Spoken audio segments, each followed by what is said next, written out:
Bonjour à toutes et à tous, et bienvenue dans ce 5e webinaire de décryptage de l'ADEME en région PACA.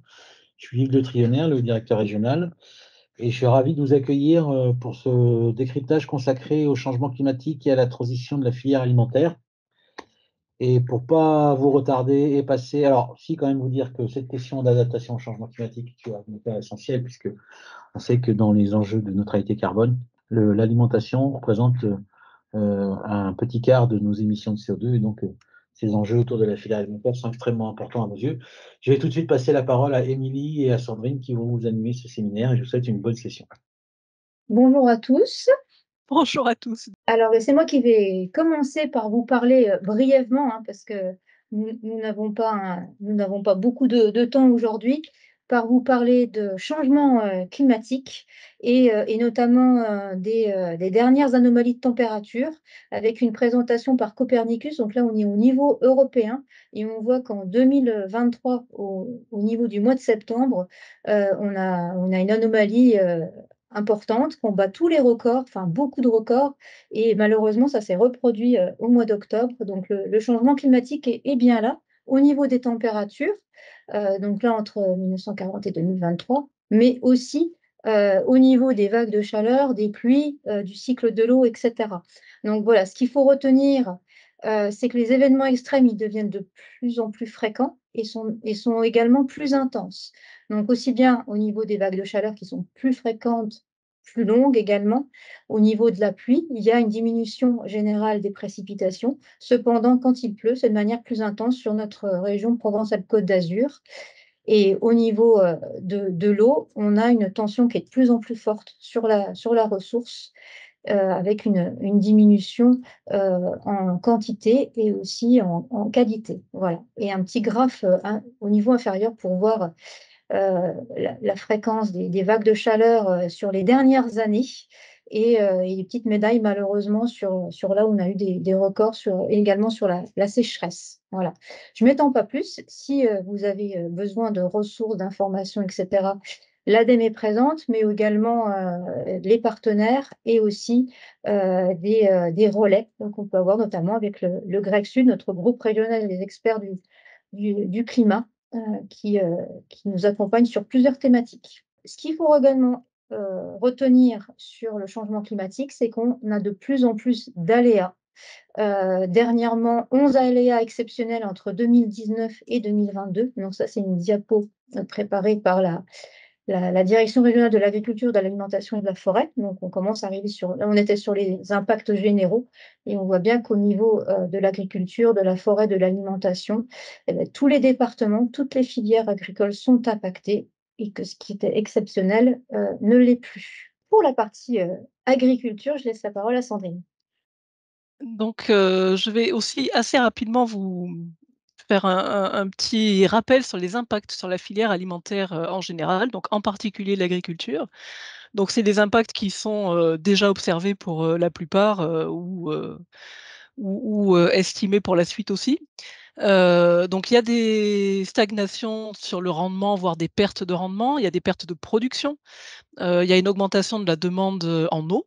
On a aussi des modifications, des calendriers, donc culturaux. Les plantes, ne réagissent plus, au même moment que ce qu'on avait l'habitude.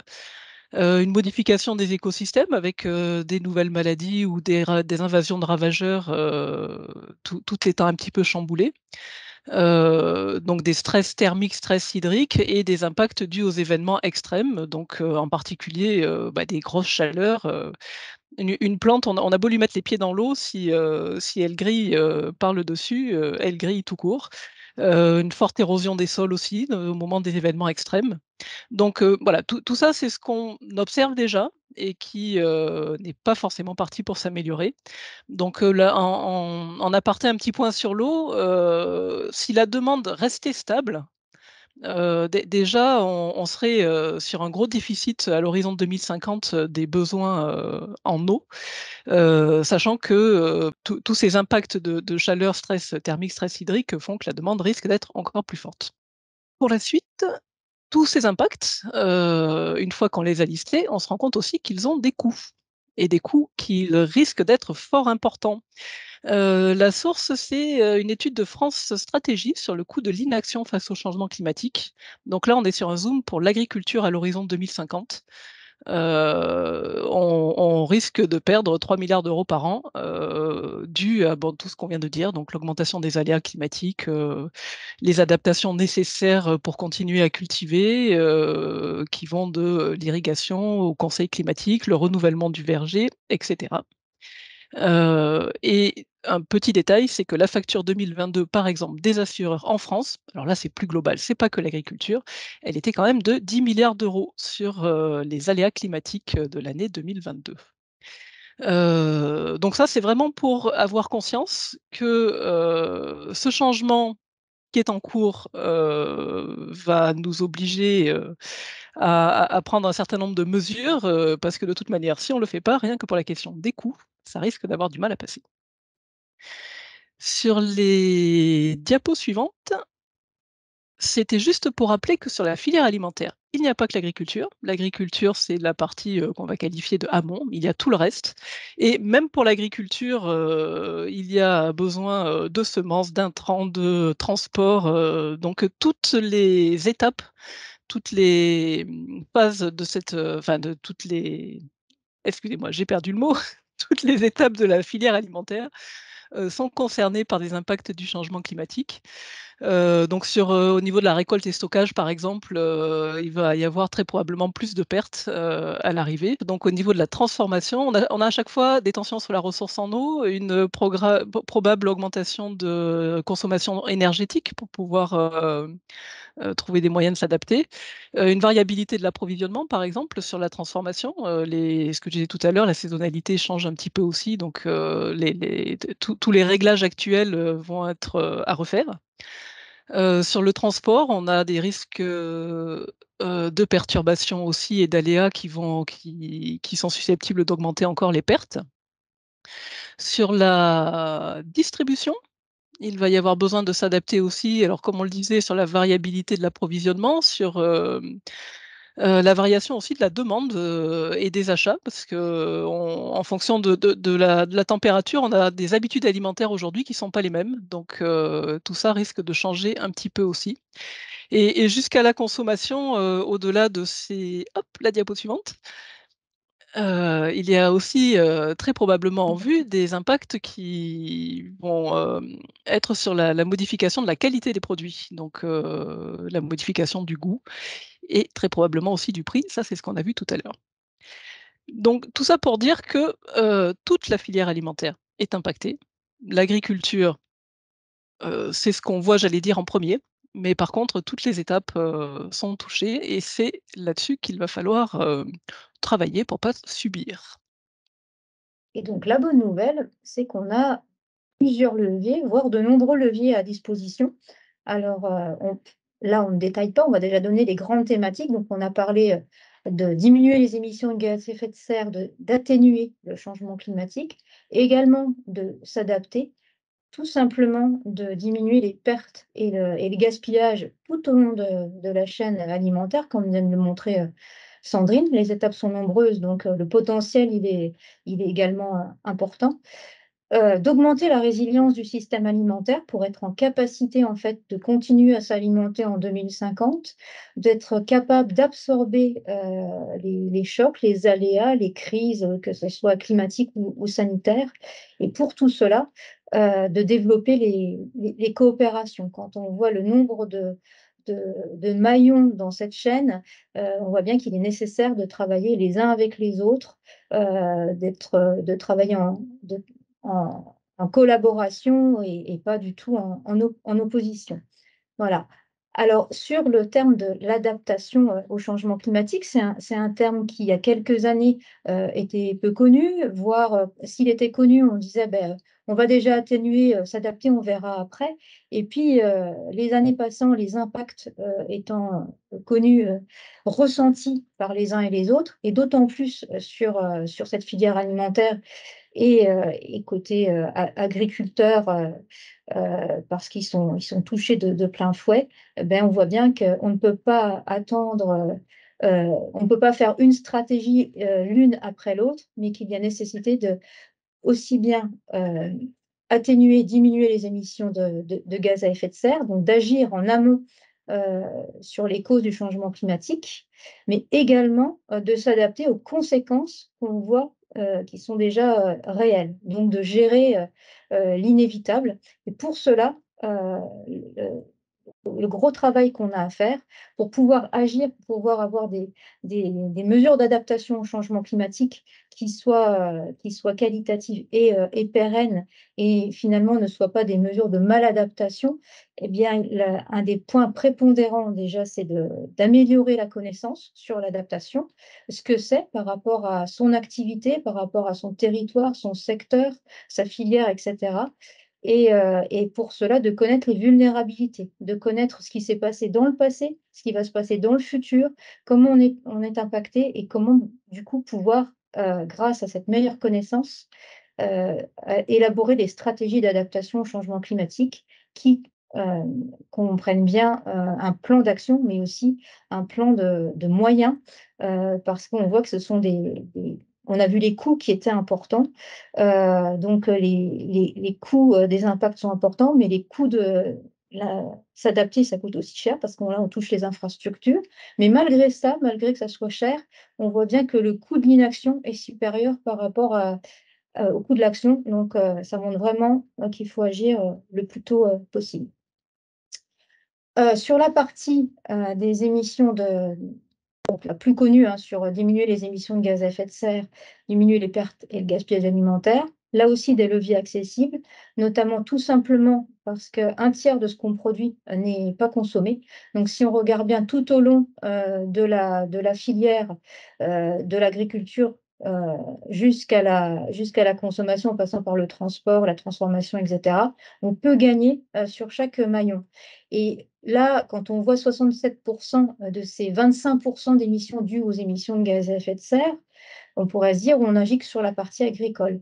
Sauf qu'on a aussi on a aussi de nombreux leviers au niveau consommateur, au niveau des personnes.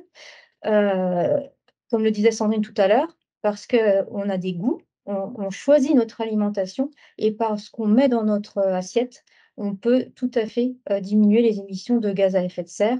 Vous avez une représentation sur le côté droit de la répartition en fait, et des impacts entre la viande, les protéines végétales, les fruits et légumes, etc. Donc tout ça pour montrer on a de quoi améliorer et décarboner et diminuer nos émissions de gaz à effet de serre. Je laisse la parole à Sandrine. Pour diminuer ces émissions, de la filière alimentaire, on a 3 leviers. Enfin, en tout cas, on a identifié 3 gros leviers. Donc comme le disait Émilie, le premier c'est les régimes alimentaires. C'est-à-dire qu'effectivement, aujourd'hui, notre régime alimentaire n'est pas forcément, enfin, est assez impactant et finalement, ne serait-ce que de l'ajuster aux besoins d'avoir un régime alimentaire sain et sobre en carbone, c'est faisable, avec notamment une réintroduction des protéines végétales, et réduire la consommation des produits à forte empreinte, notamment les produits importés hors saison et cetera. Ces produits au niveau de la partie agricole, le deuxième levier, c'est effectivement d'arriver alors agricole et sur l'ensemble de la filière, je fais moi-même l'erreur que je ne voulais pas faire. Ce n'est pas que l'agriculture. Donc ces produits alimentaires peuvent avoir, une valeur environnementale plus forte et moins d'impact. Donc sur la partie agricole, les productions à bas intrants, du côté de l'élevage, il y a du travail aussi à faire, des élevages plus extensifs, des cheptels réduits pour, s'adapter j'allais dire à la consommation qu'il faut et pas la surconsommation, l'autonomie des exploitations. Et sur le reste de la chaîne, toute l'industrie agroalimentaire, la logistique, peut aussi travailler à une forte réduction, d'impact et une valeur ajoutée environnementale. Notamment, dans des démarches d'éco-conception des filières. J'insiste là-dessus, l'éco-conception, c'est pas seulement sur un produit tout seul. Quand on passe à l'échelle de la filière, ça permet, d'impliquer tout le monde et de pas laisser, le poids, j'allais dire du travail à faire sur, juste un maillon qui pour le coup, est réduit à ses propres activités alors que c'est l'ensemble qui doit bouger. Et le dernier point, une réduction drastique des pertes et gaspillages. On a vu qu'il y a merci, qu'on avait, aujourd'hui à peu près 10 millions de tonnes, de produits, qui sont pas consommés. Donc, il y a des pertes à tous les maillons, que ce soit, au niveau des exploitations agricoles, on en a à peu près un tiers, on en a à peu près un tiers, sur toute la filière jusqu'au consommateur, le dernier tiers étant chez le consommateur. Donc, ces pertes, il y a quand même des leviers pour les éviter et ça ferait, drastiquement réduire les émissions que de ne plus les perdre et de pouvoir les consommer et de ne pas avoir des déchets à traiter derrière. Pour vous parler de l'augmentation de la résilience du système alimentaire, donc Émilie en a dit 2 mots tout à l'heure, là, c'est pour vous renvoyer vers des gens qui, ont bien, réfléchi à la question et qui ont, sorti une publication, extrêmement intéressante vers la résilience alimentaire. Ce sont donc les greniers d'abondance. Cette publication est téléchargeable sur leur site. Je voulais juste noter qu'elle a été sortie, juste avant le premier confinement du covid et donc c'est une information qu'on peut avoir en tête quand on la lit parce que pour le coup, ils n'ont pas eu besoin de passer par le covid pour déjà se faire remarquer que dans les menaces, il pouvait y avoir toutes sortes d'instabilités, y compris celles qu'on a connues. Donc les principales menaces, c'est la menace du changement climatique, la perte de biodiversité, la dégradation des sols, la surexploitation des ressources et les différentes instabilités, qu'elles soient politiques, sociales, environnementales, économiques. Et des voies de résilience, il y en a quand même pas mal. Et ça, c'est intéressant aussi parce que c'est là-dessus qu'on peut faire bouger les lignes. Donc, je vous invite à regarder de plus près cette publication et on va parler un petit peu plus tard de ce qui s'est passé chez nous, dans la région.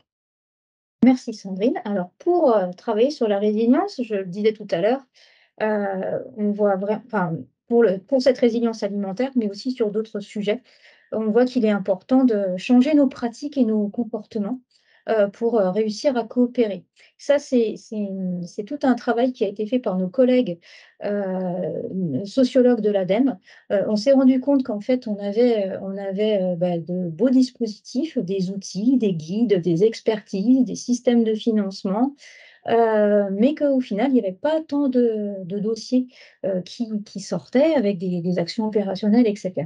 Non, mais pourquoi finalement on a la connaissance du changement climatique, de la diminution des ressources, etc. On a des outils, des leviers, et finalement on n'agit pas.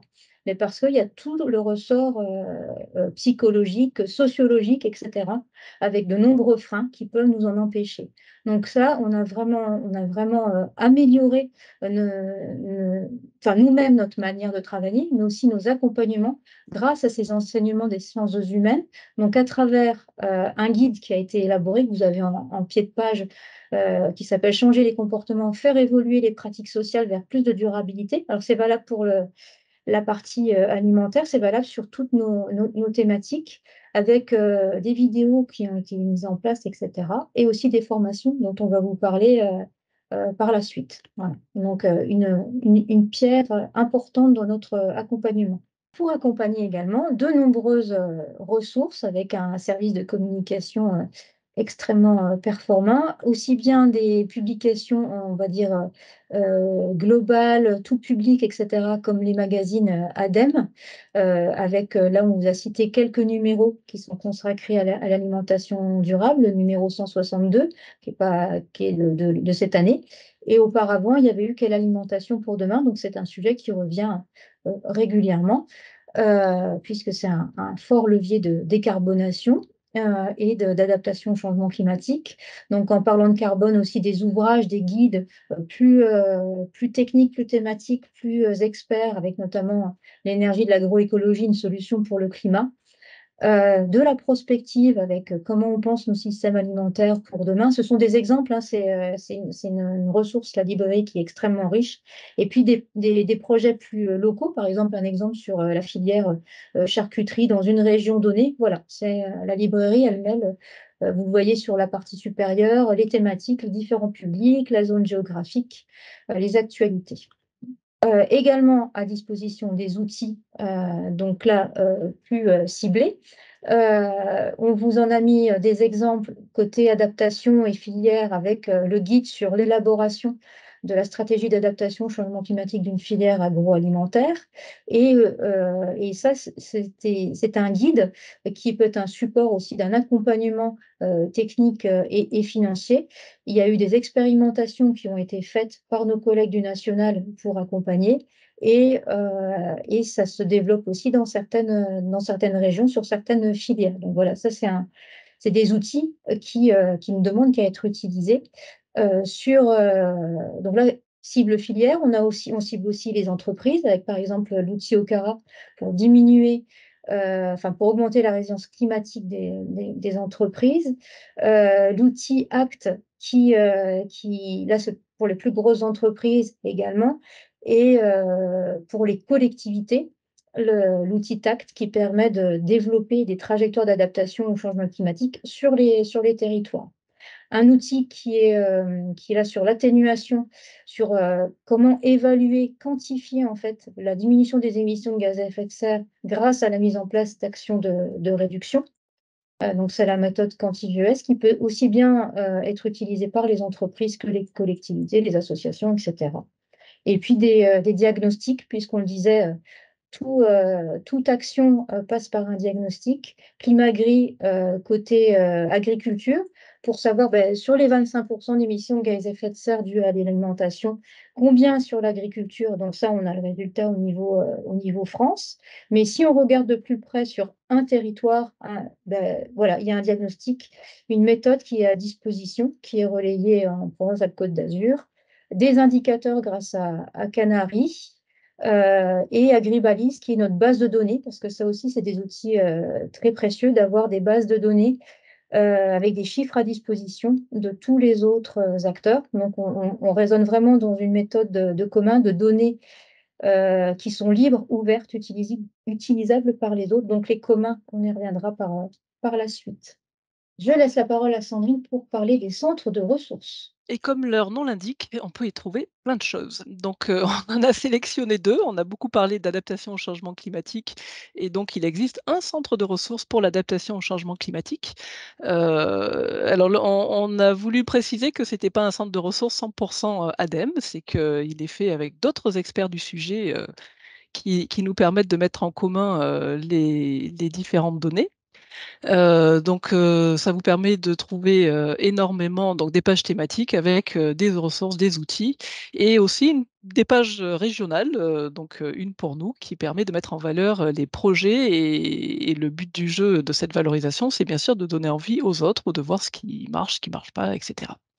Et le deuxième, dont vous avez peut-être déjà entendu parler, en tout cas tous ceux qui travaillent avec nous en entendent parler, c'est le site Optiged qui est un centre de ressources et à la fois, c'est un espace, j'allais dire un petit peu collaboratif dans la mesure où les fiches de retour d'expérience, sont écrites par les acteurs qui ont développé les projets.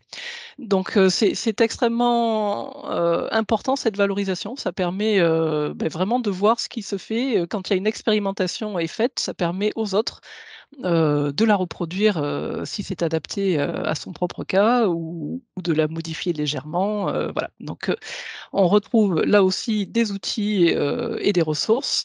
À la base, c'est économie circulaire et déchets, c'est toujours, un petit peu le cas, mais, alors je mets juste une petite chose de plus, c'est qu'il marche tellement bien ce site, c'est qu'il est devenu un petit peu gros, donc il risque d'être, modifié pour pouvoir, absorber, sa les nouvelles entrées. Donc, voilà, aujourd'hui en tout cas, il existe toujours, et il n'a pas encore craqué, donc j'espère qu'il va tenir jusqu'à son remplaçant. Le point suivant, c'est pour vous parler des plateformes collaboratives. Donc les plateformes collaboratives, là, elles sont régionales. Nous en avons 3 sur la question, sur le sujet qui nous rassemble, à savoir la transition agricole et alimentaire. Donc, l'une qui s'appelle Alimentation durable en Provence-Alpes-Côte d'Azur, le Régalim qui est le réseau, du perte et gaspillage alimentaire, enfin contre les pertes et gaspillages alimentaires, ainsi qu'une, plateforme sur l'adaptation au changement climatique. Ces plateformes-là, elles sont pas ouvertes entre guillemets «à tout le monde», mais par contre toute personne qui souhaite, y venir nous fait la demande et en général, on ne refuse personne.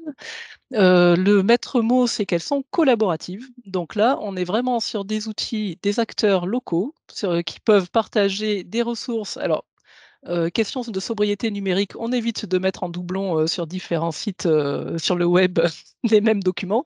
Donc, ce sont des ressources qui ne sont pas mises ailleurs, sinon c'est des liens. Il y a donc un annuaire de tous les acteurs qui sont là sur ces plateformes et ça permet d'informer, de planifier les événements. Il y a des pages de blog pour pouvoir échanger. Donc voilà, pour ceux qui n'y sont pas et qui pourraient être intéressés en travaillant sur le sujet, il faut nous contacter pour accéder à ces plateformes collaboratives. Prochaine, enfin une autre ressource, les formations. On voit bien, on en parle depuis le début, pour pouvoir agir, il est nécessaire d'avoir des connaissances. Donc on met des formations, en place, aussi bien sur l'atténuation que sur l'adaptation, au changement climatique, que sur la quantification, des émissions de gaz à effet de serre et là aussi, pour les différentes cibles, collectivités, entreprises, associations, et cetera. Je rentre pas dans le détail parce que voilà, je vous invite à aller regarder sur ADEME Formation. Vous pouvez regarder par thématique, et cetera, par région, heu et par cible. Autre formation sur le changement des comportements. Donc, il y a des formations qui sont en module en version, heu, présentielle, mais on voit bien avec l'évolution, qu'on peut aussi avoir des e-learning. Donc ce qui permet, en attendant, par exemple, sur le changement du comportement individuel, cette formation, elle a tellement de succès que les gens attendent avec impatience, la prochaine session. Mais ça n'empêche pas, en fait, de regarder le guide dont je vous ai parlé tout à l'heure, de regarder la vidéo et de pouvoir, suivre la formation Change 05 qui permet d'acquérir, pardon, les fondamentaux, voilà. Et également une formation sur l'intelligence collective, pour mieux travailler, les uns avec les autres dans le but de se fédérer et de coopérer. C'est moi qui interviens, sur une partie qui doit vous intéresser aussi. Au-delà de toutes ces ressources, mises à disposition, nous avons des accompagnements financiers. Le cadre qu'on a voulu poser là, pour certains, ça va être des évidences et par contre, c'est des évidences qui sont bonnes à dire parce que, en tant qu'instructeur, on se dit que c'est pas toujours évident finalement.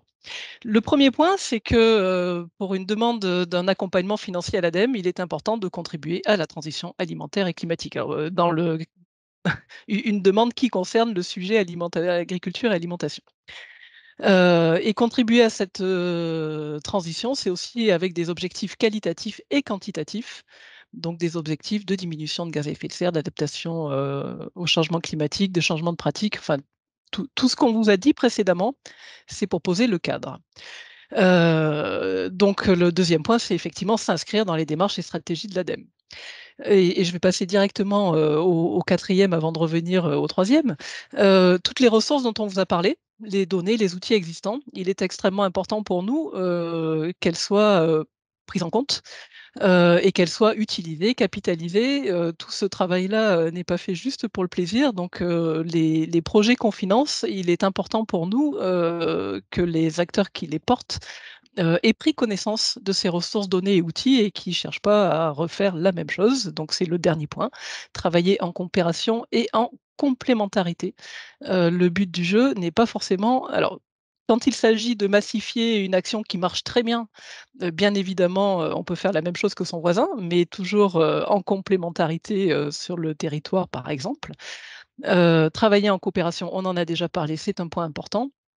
Voir développer des communs, c'est un mot que vous avez entendu pour la deuxième fois qui paraît tout simple, mais qui est un petit peu plus complexe. On en reparlera dans un instant aussi. Et donc le troisième point, c'était tout bêtement que quand il y a un appel à projet et un cahier des charges, c'est important de bien lire le cahier des charges et de répondre, conformément et en cohérence à ce cahier des charges. Et de ce cahier des charges, rien n'empêche effectivement, de poser des questions, de nous contacter et cetera pour pouvoir répondre au mieux, à ce qui est proposé. Et pour illustrer ce que disait Sandrine par rapport, au cadre, thématique et à utiliser l'existant, à le capitaliser, parce que ça ne sert à rien de refaire, des choses qui existent. Déjà, pour ne pas perdre du temps, de l'énergie, et cetera, puis pour tout simplement ne pas gaspiller de l'argent public. Donc voilà l'exemple d'un travail qui a été fait au niveau national sur la prospective sur la décarbonation à l'horizon 2050. Alors, c'est un travail de décarbonation, enfin sur l'atténuation, mais l'aspect adaptation au changement climatique a été pris en compte par tous les experts qui ont travaillé sur les différents sujets pour que les actions de décarbonation proposées ne soient pas des actions de maladaptation. Voilà, donc là, on a vraiment une prise en compte des deux enjeux, même si l'objectif affiché, c'est bien la décarbonation. Sur ce travail-là, sur cette scénarisation à travers 4 scénarios, je ne rentre pas dans les détails. De plus, vous aurez l'intervention de notre expert local, Rémi Durieux, qui sera là pour le prochain décryptage pour vous parler de recherche. Et il porte également ce sujet de transition 2050. Donc, tous nos collègues, les experts de l'ADEME, ont travaillé sur les différentes thématiques, y compris sur la partie alimentation. Donc, on retrouve, et surtout le niveau de la filière, pas uniquement l'agriculture, pas uniquement la consommation, et aussi le lien avec, vous le voyez, sur les puits carbone, le captage, etc., le lien avec les entreprises. Donc voilà, il y a eu un gros travail de fait.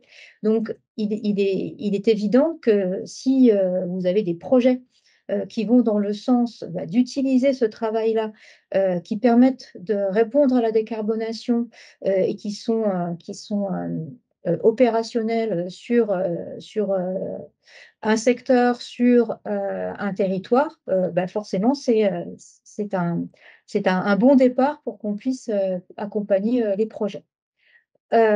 Autre exemple de travail qui a été fait là au niveau, enfin, où on a bien une utilisation du travail national qui se fait aussi au niveau local, puisque nos collègues du national ont mis en place de réfléchir en fait à avoir des diagnostics de résilience alimentaire. Donc là, nous, on est arrivé après le Covid. Donc ça, c'est une réflexion qui a été portée en 2021, de dire est-ce que on ne devrait pas avoir des diagnostics sur la résilience alimentaire pour réfléchir comment être plus résilient, plus robuste, etc. Donc, au départ, 2 régions se sont lancées, nous, Provence-Alpes-Côte d'Azur, et également les Hauts-de-France. Et maintenant, il y a 3 autres régions qui ont également fait leur diagnostic et qui ont commencé à réfléchir à des défis. Donc, des grands enseignements très, très intéressants, parce que c'est là aussi on voit, grâce à ça, ce sur quoi on peut agir.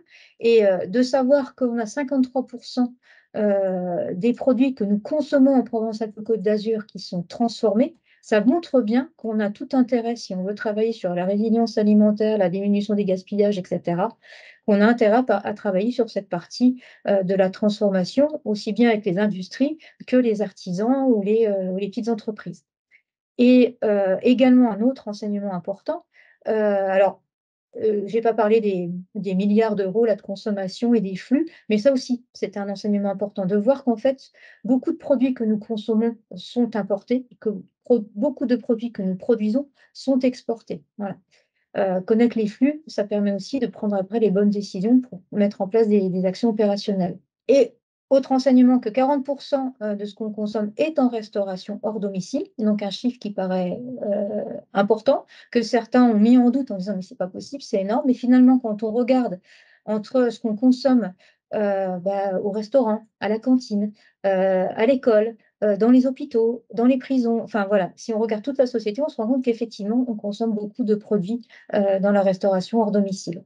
Et puis, 7% uniquement de produits agricoles bruts consommés. Donc, un impact environnemental, mais aussi un impact sur la santé. Donc, on voit bien qu'on aura intérêt aussi à faire remonter ce chiffre. Et je ne vous détaille pas les défis. De toute façon, l'étude est à disposition. On va vous mettre les liens. Mais là aussi, même principe, s'il y a des défis sur lesquels vous voulez travailler, vous voulez proposer des projets dessus, on est là pour y répondre à travers les différents accompagnements financiers dont Sandrine va parler des conditions. Oui, alors là aussi, c'est des conditions générales et c'est comme tout à l'heure, c'est-à-dire que là aussi, ça peut paraître évident et ça ne l'est pas toujours, donc on se permet de le redire et de l'afficher haut et fort. nous finançons des projets avec des plans d'action opérationnels.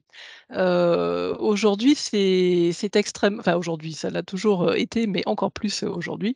Un plan d'action opérationnel, il ne s'agit pas juste de se dire, «Tiens, on aimerait bien, faire quelque chose, on va y réfléchir». Toutes les ressources qu'on vous a données, c'est pour dire qu'il faut y réfléchir un petit peu avant et le dépôt du projet, à financer, il part dans l'action. C'est important pour nous avec un suivi, une évaluation, avec un plan de financement et des moyens qui vont avec, avec, ça on l'a dit tout à l'heure aussi, une valorisation, un plan de valorisation et de communication. Il est important pour nous que les projets que nous finançons à un acteur puissent être, utiles à l'ensemble, des autres acteurs en fait, par le retour d'expérience. Le 2e point, évident aussi, c'est que déposer un projet à l'ADEME, il y a des questions administratives, financières, rédactionnelles. C'est pas à négliger parce que nous n'avons aujourd'hui, clairement pas le temps de, rédiger à la place de nos porteurs de projets, leurs projets. Donc, là aussi, peut-être qu'il y a 15 ans de ça, à l'ADEME, on était un petit peu moins sollicités, il y avait un petit peu moins de demandes et on prenait le temps de le faire. Aujourd'hui, ce n'est plus le cas. Donc, c'est un point qu'il ne faut pas négliger et le dernier point, c'est qu'il ne faut pas négliger non plus le fait qu'un porteur de projet, il va se retrouver confronté à des outils numériques. On en a déjà, cité quelques-uns et dans la diapo suivante, on va voir, la porte d'entrée qui est une plateforme numérique. Donc, ne pas être allergique au numérique, sinon ça va être compliqué de faire un dossier avec nous. Cette plateforme, c'est la plateforme Agir, sur laquelle vous pouvez trouver à la fois, énormément d'informations et nos systèmes de financement ainsi que l'interface pour pouvoir déposer les dossiers de demande d'aide, de subvention. Donc avec une entrée alors particulier, on va voir que de l'info. Acteur de l'éducation, je pense que c'est aussi, en lien avec pas mal d'infos et ce qui s'appelle entreprises et collectivités, sachant que les associations, tout ce qui est partie financement, en fait, ça retombe dans l'entonnoir, donc on va retomber sur les mêmes pages derrière que faut pas se dire: «Mince, je suis pas dedans». Vous allez vous retrouver dedans au niveau des financements. On va essayer de passer très vite parce que le temps tourne. Sur la diapo suivante, c'était juste pour vous dire que quand on rentre un petit peu plus en détail sur cette plateforme, donc par exemple, il y a une page dédiée sol, agriculture, forêt. Où vous trouvez, vous avez les entrées, recherche, innovation, études, investissement, ou alors, la rubrique qui vous donne accès à tous les liens possibles pour aller déposer un dossier de demande de subvention. Et on avait prévu là de faire la petite ouverture sur la question des communs. Il y a un appel à communs, donc, c'est je qualifierais ça d'innovation, tentative d'innovation financière, sociale, je ne sais pas comment on pourrait le dire. On connaît bien les appels à projets. L'idée de l'appel à commun, c'est que c'est un appel à projet, ouvert où le but du jeu est de ne pas, travailler seul, mais directement de rentrer dans la partie, coopération, complémentarité, avec d'autres, acteurs qui ont envie de travailler sur la même chose. Donc je ne vais pas vous en dire plus parce que ça risque d'être long, on pourra répondre aux questions, mais ce qui est important de savoir, c'est qu'il y a une page dédiée et que vous avez surtout des interlocuteurs au national qui peuvent répondre aussi, pour vous aider à comprendre et à développer des communs. Donc, c'est voilà, je répète, c'est une innovation, qui mérite d'être regardée de près. En tout cas, nous, on y croit beaucoup et je passe la main à Émilie pour, rentrer, à la fois rapidement, mais dans le détail du reste d'accompagnement. Merci Sandre. Alors effectivement, dans le détail des différentes aides, après pas dans le détail de comment elles sont faites, puisque vous avez tout à disposition. Mais effectivement, ce qui était important, c'est de vous montrer où était et comment s'intitule le type d'aide. Donc par exemple, pour diminuer les pertes et les gaspillages, les sujets dont on a pu traiter, depuis le début de ce webinaire, voilà, il y a un dispositif d'aide spécifique pour les études pour la lutte contre le gaspillage alimentaire. Mais voilà, avec tous les critères qui ont été, et les conditions qui ont été, dites par Sandrine. Un petit rappel, sur la filière, voilà, des études qui concernent, soit toute la filière, soit une partie, mais qui ne sont pas contre-productives par rapport au reste de la filière. Donc, on tient vraiment à ce que ce soit en coopération, en complémentarité et en utilisation des données, des objectifs, et qu'il y ait bien derrière ces études une volonté de mettre en œuvre un plan d'action. Voilà, sinon ça n'a pas grand intérêt. Donc là, voilà, vous retrouverez le lien et les explications. Et un autre, toujours sur la diminution des pertes et des gaspillages alimentaires, un autre dispositif pour installer, donc là on est plus sur de l'investissement, après les études, ben, on investit, avec différents équipements. Ce qu'il faut retenir, c'est que la fiche, elle donne des exemples, mais ce sont des exemples.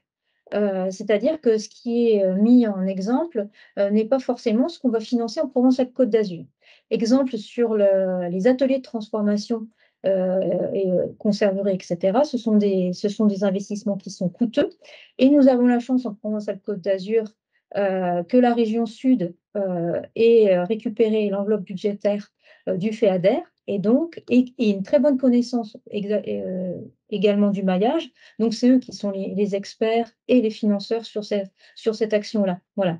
Donc, voilà, c'est pas parce que tout ce qui est écrit dans les fiches, ce sont des exemples, c'est pas forcément ce qu'on peut financer. Également, l'exemple des camions frigorifiques. Quelqu'un qui nous dépose un dossier avec uniquement je désire un camion frigorifique, non, on est bien dans un programme d'action pour diminuer le gaspillage alimentaire et en étant en cohérence avec d'autres dispositifs d'aide, notamment les aides d'État sur la décarbonation des véhicules, les aides régionales pour aider aussi à développer ces flottes-là, et on peut venir en complément. Donc il y a bien un contexte local et une complémentarité des aides pour qu'en fait nos systèmes bénéficient au maximum de personnes. Autre exemple de financement, donc on a parlé de réduire l'empreinte environnementale des produits alimentaires. On peut aussi financer l'éco-conception des produits de manière générale, mais aussi l'éco-conception des produits alimentaires. Et vous retrouvez sur la plateforme Agir le descriptif du financement, mais aussi l'accompagnement de la filière avec les programmes qui ont été mis en place, des MOOC de formation, des guides, etc., qui permettent vraiment d'aider pour pouvoir proposer un projet d'éco-conception de produits alimentaires. Et comme disait Sandrine tout à l'heure, pas uniquement l'emballage voilà, s'intéresser vraiment à l'analyse, cycle de vie, au produit dans sa globalité. Sur l'adaptation au changement climatique, on a parlé tout à l'heure de la démarche, on lui a donné un petit nom qui s'appelle Adaptagro pour adapter les filières alimentaires au changement climatique. Là aussi, on l'a dit, ça a été fait au niveau national pour expérimenter. C'est accompagné techniquement et financièrement dans d'autres régions comme la Nouvelle-Aquitaine. C'est aussi quelque chose qu'on peut accompagner en Provence-Alpes-Côte d'Azur. Une petite explication de texte sur le type d'aide qui permet, enfin le type de système d'aide qui permet d'accompagner cette action. Action en faveur de la transition écologique, aide aux relais et aux actions ponctuelles.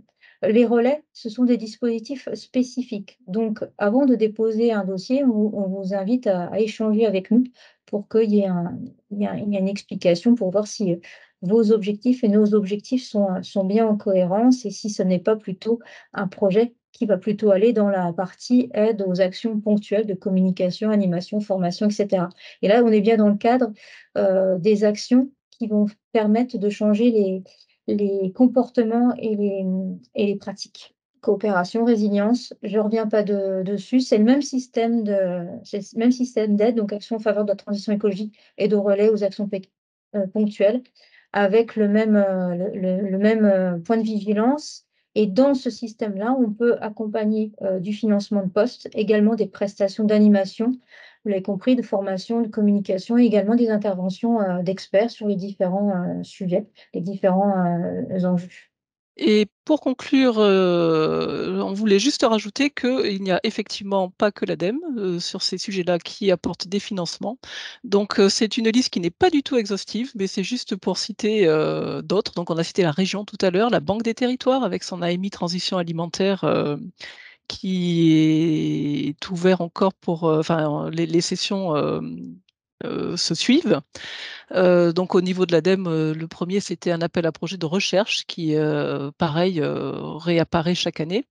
Il y a, une 2 choses importantes. Alors il y a les aides privées. Alors on a cité la fondation Daniel Endina Carasso parce que c'est, une fondation qui travaille beaucoup sur la question agricole et alimentaire et énormément de projets sont cofinancés, avec eux. Et donc les 2 liens importants, c'est la plateforme Aide Territoire, qui regroupe, à peu près toutes les aides de l'État ou en tout cas de nombreuses aides et peut-être même que, vous aurez bientôt aussi des aides, régionales dessus. Et sur la plateforme les plateformes collaboratives, nous avons le square des financements.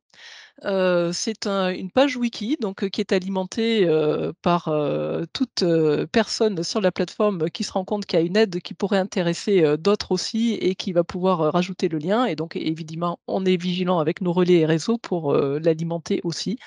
Donc, c'est une manière de retrouver, un portail, porte d'entrée, des aides sur l'agriculture et l'alimentation.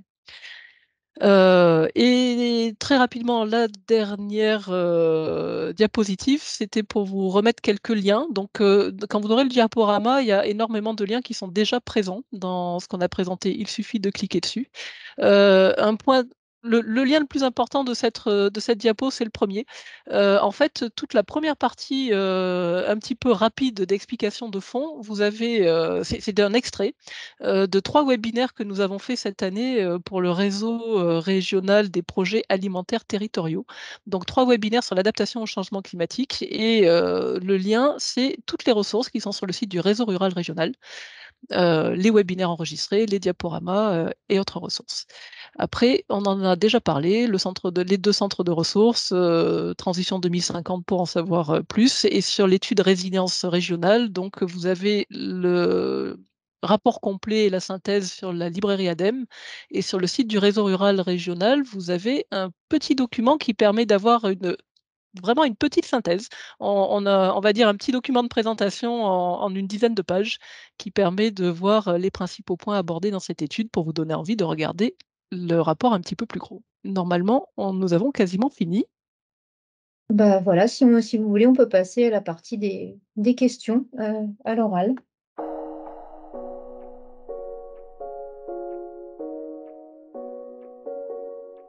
Oui, bonjour. Du coup, je suis ici de la part de Potager et Compagnie, un bureau d'études qui accompagne des mairies pour faire des fermes maraîchères municipales, donc produire des légumes en régie municipale pour la cantine. Et donc, je voulais savoir. Et on accompagne également des entreprises pour faire des potagers d'entreprise et donc un maraîcher qui est salarié par l'entreprise et qui produit des paniers de légumes pour le reste des salariés de l'entreprise. Et je voulais savoir si déjà vous auriez une idée d'aide en particulier à laquelle on pourrait candidater ou, ou des idées de financement. Alors je ne sais pas si on répond là pour tout le enfin j'allais dire avec tout le monde ou si on en reparle, parce qu'effectivement on vous connaît et pour le coup effectivement il n'y a pas de financement aujourd'hui de potager et compagnie, mais ça mériterait peut-être qu'on en parle, juste, entre nous Oui, et pas forcément là. c'est très bien. Mais je peux vous recontacter par mail du coup. Oui, tout à fait. Très bien. Merci. Et c'est Jérôme Caillé qui est en deuxième position sur la levée de main. Bonjour Sandrine, Émilie. Donc je m'appelle Jérôme Caillet, je suis le cofondateur de WiseFins et on développe un logiciel d'analyse de données pour améliorer la performance financière et environnementale des restaurateurs et des acteurs de l'hôtellerie. Et donc notre logiciel est notamment basé sur le calcul d'empreinte carbone de la base Agribalis. Donc on l'utilise tous les jours et nos clients également en profitent. Hem et en fait, par rapport à j'ai peut-être un peu la même question que Roman, je voulais savoir si, on pouvait, soit, profiter du financement des appels à projets, qui sont proposés par l'ADEME ou alors être heu, une entreprise qui intervient, auprès, des acteurs des restaurateurs en l'occurrence, pour les aider à éco-concevoir leurs recettes parce qu'on a des outils on a un outil de menu engineering, qui mesure la performance environnementale et aussi financière. Donc on pourra aussi les accompagner. Je voulais savoir comment on devenait, aussi un prestataire auprès de l'ADEME pour accompagner, les acteurs de la filière. Bah, alors c'est un petit peu, compliqué de répondre là parce que, on n'a pas assez de données sur votre projet, pour savoir si vous êtes éligible. Donc, j'aurais envie de dire qu'avec ce qu'on vous a présenté, c'est déjà de regarder par rapport aux différentes aides, qu'on a mis à disposition, si votre projet, est bien en concordance et à la suite de ça, effectivement, de nous proposer, votre plan d'action, de ce que vous avez besoin en financement, en accompagnement, technique, financier et cetera. Oui, Mais sur le sujet, que ça soit potager et compagnie, sur l'accompagnement d'acteurs, vers de l'agroécologie, vers, plus, on connaît le projet de Gardanne que vous accompagnez, également le projet, sur, c'est plus l'ADAPEI 83, enfin les centres médico-sociaux pour avoir, finalement plus de nourriture, de qualité qui correspond tout à fait à nos stratégies pour le coup, c'est éligible. Ce que vous venez de présenter sur effectivement utiliser, nos données Agribalise, améliorer la performance environnementale des restaurateurs, c'est également une cible, qui est importante. Donc sur le principe, c'est effectivement, des projets, qui sont, intéressants et qui correspondent qui correspondent à ce qu'on fait. Après c'est le type d'action et qui va nous dire si elles peuvent être éligibles ou pas. Donc voilà, le contexte, il est bon. Après, il faut qu'on en sache un petit peu plus pour pouvoir répondre. d'accord, mais faut qu'on intervienne faut qu'on se présente en général ou c'est par rapport à un appel à projet, en fait? Bah, faut que voilà, après ça vaut le non, non, les projets ce qu'on a présenté, c'est du financement au fil de l'eau. C'est-à-dire que D'accord, ce sont des enveloppes qui s'ouvrent en début d'année. Donc, là, ce qu'on a présenté, c'est effectivement l'année 2023. Nous n'avons pas eu d'écho comme quoi elles allaient fermer sur 2024. Donc logiquement, une majorité de ce qu'on a présenté va être, réédité à partir de début 2024. Voilà. Donc, merci beaucoup. l'invitation, que ce soit pour Potager et compagnie et vous, c'est de nous recontacter pour un échange, bilatéral, voire, partenarial avec la Coalim puisqu'on travaille, en étroite collaboration avec, l'ARS, la DRAF, la DREAL, la DRETS et la région pour aussi avoir une complémentarité, des aides financières et techniques. Ce qui répond à une des questions du fil de discussion. Heu, donc effectivement, avec les autres financeurs, nous essayons d'être complémentaires, et nous travaillons ensemble en général, sur agriculture et alimentation. Les projets déposés chez les uns sont connus des autres. Je vous laisse poursuivre dans les levées de main. Oui, bonjour, je crois que c'est moi, Anne Guittet, pour Agribio Vaucluse. J'avais une question par rapport à ce que vous avez évoqué tout à l'heure. Vous avez dit qu'il y avait des webinaires ou des formations qui avaient été faites auprès des PAT, et je Oui, voulais savoir si c'était à destination des élus et ou des salariés? c'était ouvert sur les porteurs de projets, donc on a plutôt eu, une majorité de chargés de mission, des PAT. Après les élus peuvent tout à fait, les visionner aussi et apprendre plein de choses, si ça les intéresse, mais notre cible, c'était, plutôt les chargés de mission et Mais ils donc ils avaient sont été à invités disposition. Ils avaient été invités en binôme. On avait, proposé que ça soit des binômes, techniciens, et élus et sur la dernière journée plénière, qu'il y ait aussi la personne qui s'occupe des plans climat qui soit présente. Donc on va dire trinôme élu, PAT, PCAET. OK, merci. Oui, bonjour. Denis Carrel, donc je suis paysan retraité, gérant de la SIC Agribio Provence basée dans le Var. Bon, je vous remercie là pour le travail que vous faites, l'ADEME, parce que c'est vraiment, ça me remonte le moral de vous voir bosser comme vous bossez. On avait prévu de monter un dossier sur la transition écologique et c'est avéré, on a changé de direction, c'est assez compliqué. Il y a une action qu'on essaye de mettre en place. Moi, pendant très longtemps, je me suis occupé des AMAP. Quand ça a été créé, personne ne croyait que des consommateurs allaient s'engager sur un volume de production à l'avance. Et aujourd'hui, les AMAP ont atteint un peu un niveau de verre, mais un plafond de verre, mais quand même, il y a une partie de la population qui est conscientisée, qui veut manger correctement. Et on essaye de mettre en place aujourd'hui dans la restauration scolaire, mais également sur des paniers individuels qu'on veut proposer, l'idée de s'engager sur un contrat de saisonnier de production. Pourquoi? Parce que ça répond à pas mal des thématiques qui ont été posées. L'essentiel du gaspillage alimentaire, c'est dans le champ. Et donc, et ça c'est un enseignement des AMAP, quand un paysan sait que sa production va être prise sur la saison, sur les 6 mois suivants, en particulier en bio, puisque nous on est en bio, il peut intégrer, retrancher de son prix de vente les invendus, les impayés. Ça participe directement au changement, à la réduction du gaspillage alimentaire. Et deuxièmement, eh ben, on mange des légumes de saison à la saison. Or, aujourd'hui, surtout dans la restauration scolaire, on a d'énormes difficultés à faire. On commence à peine, ça fait 3 ans qu'on y est dessus. On commence à voir dans les PAT les gens qui ont compris cette démarche et on commence à avoir des contrats sur la saison. Parce que les menus sont faits à la semaine. On est dans une démarche consumériste, on n'est pas dans une démarche de partenariat sur la saison. Alors j'aimerais, on n'a pas réussi à aboutir sur ce dossier parce qu'entre-temps on a changé de direction. Et j'aimerais qu'on avance là-dessus pour nous aider, si c'est possible, pour que vous puissiez nous aider, parce que je vois là un intérêt, on voit un intérêt important, quoi. C'est Et du sécuriser coup, vous avez une question, Monsieur Carrel? Non, c'est celle-là, c'est que je pense que c'est une action qu'il faut vraiment soutenir pour réduire le gaspillage alimentaire, maintenir les exploitations et changer le comportement alimentaire, parce qu'aujourd'hui, y compris dans la restauration scolaire, il est consumériste. La pratique, c'est de commander la semaine d'avant pour la semaine d'après.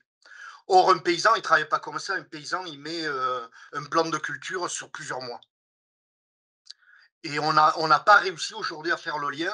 Et là, on a besoin d'être aidé pour le faire. Vous nous l'avez proposé, simplement, oui, on a besoin d'un soutien à la constitution du dossier parce qu'on n'y est pas arrivé, quoi. Je vous propose qu'on échange par ailleurs en bilatéral, voire avec les autres partenaires, enfin avec la Coalim et avec vous, pour qu'on puisse prendre les autres questions. Mais Ok. on est là, on est présent. Donc, dernière question de Madame Buis. Oui, bonjour, Sybille Buis de la SCIC Les Ferrages, Châteauneuf-de-Grâce. Je voulais savoir, parce que donc, nous, on a une activité circuit alimentaire territorialisé, mais aussi une activité de production agricole pour alimenter les cantines. Et sur cette activité de production, on est intéressé pour justement travailler sur l'adaptation au changement climatique. Mais pour ça, pour l'instant, on n'a pas de réseau. Donc, je voulais savoir si au niveau des plateformes de l'ADEME, est-ce qu'il y a des espaces? Donc, on a commencé à regarder, mais c'est vrai que c'est tellement vaste, il y a tellement de choses, c'est tellement riche qu'on n'a pas encore identifié. S'il y a des espaces qui permettent d'identifier des porteurs de projets ou voilà, d'aider à la constitution en fait, de coopération pour travailler sur ces questions-là dans le département ou dans la région. Après, l'espace, il est totalement ouvert. Donc, il y a un annuaire qui permet de voir les personnes qui sont présentes. Après, il y a une partie blog où on peut parler d'un sujet et puis inciter les autres personnes à répondre. Il y a aussi la possibilité de créer des espaces avec des questions. Donc, ça, on ne l'a pas forcément. En fait, les plateformes, elles sont modulables, changeables selon les besoins des personnes. Voilà. Donc, si vous, par exemple, sur la plateforme Regalim, on a un espace gestion de projet, puisqu'à la base, quand ça avait été créé par Julie Lombion qui animait, elle voulait que, un petit peu sur le principe de la méthode des communs, de pouvoir déposer un projet, que tout le monde puisse en prendre connaissance et que tout le monde puisse y contribuer. Donc voilà, ça peut être quelque chose qui peut répondre à votre demande. Ça peut être aussi un espace avec questions-réponses ou déposer un sujet pour en discuter. D'accord. Voilà, il y a plein de possibilités, mais après, c'est justement comme c'est contributif, à chacun de dire, bah voilà, moi je voudrais qu'on ouvre cet espace-là et je voudrais l'animer pour essayer d'avoir des acteurs. Et puis vous pouvez aussi, à la base, grâce à l'annuaire, en fait, constituer un réseau de personnes pour n'envoyer l'information qu'à ces personnes-là, en fait. D'accord. Par exemple, la plateforme alimentation, je crois, il y a au moins 500 personnes dessus. Si vous êtes sur un territoire donné, sur une problématique donnée, voilà, c'est pas la peine d'informer tout le monde. Alors que si vous constituez on va dire un sous-réseau, ça permet d'avoir un espace dédié où vous avez aussi une partie ressources. Voilà, donc c'est modulable selon les besoins. Ok, très bien. Parce que c'est vrai qu'on est en relation sur des projets, mais plus de modélisation ou de recherche. Mais voilà, on serait intéressé pour monter un réseau d'échanges sur les expérimentations qui peuvent être menées en exploitation, voilà, sur l'adaptation au maraîchage. Ok, merci beaucoup. Et merci pour la présentation. Merci à vous. Ben, on vous remercie et on vous dit au revoir. Merci, bonne journée. Au revoir. Au revoir. Merci à vous.